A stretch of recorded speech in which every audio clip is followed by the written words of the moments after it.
Hello my YouTube family, welcome back to my channel. বন্ধুরা, আপনাদের কাছে নতুন রেসিপি নিয়ে এসেছি, জ্যাম। কাঁচা আমের জ্যাম রেসিপি নিয়ে এসেছি। আশা করি আমার ভিডিওটা আপনাদের ভালো লাগবে। ভিডিওটা শেষ অবধি আপনারা দেখতে থাকুন। দেখুন বন্ধুরা, আমি কাঁচা আমের জ্যাম বানানোর জন্য 1 কেজি এখানে আম ধুয়ে নিয়েছি। একে আবার ছাড়িয়ে কেটে নেব। দেখুন বন্ধুরা, ভালো করে আমি ধুয়ে নিয়েছি আমগুলোকে। এবার একে আমি ছাড়িয়ে কেটে নেব। জ্যাম বানানোর জন্য বন্ধুরা আপনারা মিষ্টি আম নেবেন, আর এটা চিনি কম দিতে হবে। আমার এই আমটা বেশি টক, একটু টক আছে, আমাকে চিনি বেশি দিতে হবে।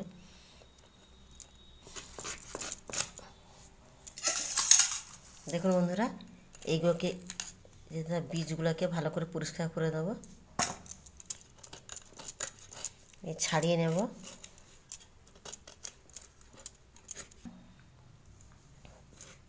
দেখুন বন্ধুরা, ছাড়িয়ে নিয়েছি।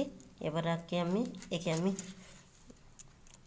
4 ভাগ করে কেটে নেব। দেখুন বন্ধুরা, আমগুলো আমি ছোটো ছোটো করে 4 ভাগ করে কেটে নিয়েছি। এবার একে ধুয়ে নেব। দেখুন বন্ধুরা, কড়াইতে জল দিয়েছি পরিমাণ মতো আম সেদ্ধ করার জন্য। দেখুন বন্ধুরা, জলটা দিয়ে দিয়েছি কড়াইতে, গ্যাসটা জ্বালিয়ে নিয়েছি। এবার এই আমগুলোর মধ্যে দিয়ে দেব।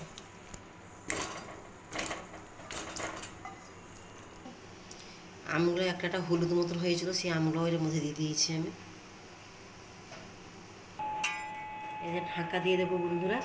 এবার 15 মিনিট পরে আবার ফিরে আসছি। দেখুন বন্ধুরা, আমার আমটা সেদ্ধ হয়ে গেছে। এবার আমি গ্যাসটা অফ করে দেবো। দেখুন বন্ধুরা, আমটা আমি সেদ্ধ করে পিষে নিয়েছি। এবার চলুন জ্যাম বানাবো। গ্যাসটা জ্বালিয়ে নিয়েছি। এবার কড়া বসিয়ে দিয়েছি, এবার ঢেলে দেবো।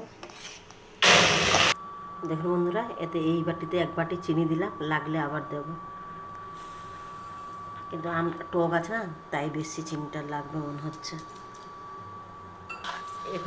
এখন গ্যাসটা কমিয়ে রেখে কন্টিনিউ নাড়তে হবে, যাতে চিনিটা নিচে না লেগে যায়, পুড়ে যাবে। একটু লবণ দেব। দেখুন বন্ধুরা, আমি আর একটু চিনি দিয়েছি, আর একটু চিনি লাগবে।